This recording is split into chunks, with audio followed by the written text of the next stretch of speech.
శివరాత్రి శివోహం రాగజాగరణ కార్యక్రమానికి నేతృత్వం వహిస్తున్నటువంటి పెద్దలు అందరికీ నమస్కారం తెలియజేస్తూ, అట్లాగే ఈ కార్యక్రమానికి నన్ను ఆహ్వానించినటువంటి సాయి సేవా ట్రస్ట్ వాసుదేవరావు గారు, వాసన ఐకేంద్ర రండి మీరు కూడా వేదిక.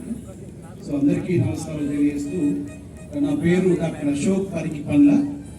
నేను తెలంగాణ నేత్ర శరీర అవయవదాతల సంఘం రాష్ట్ర ప్రధాన కార్యదర్శిగా ఉన్నాను. By profession I'm a doctor, I'm national award from government of India.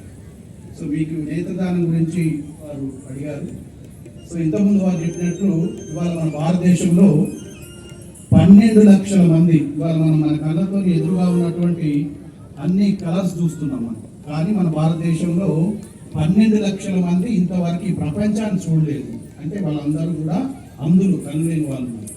So వీరి గురించి మనం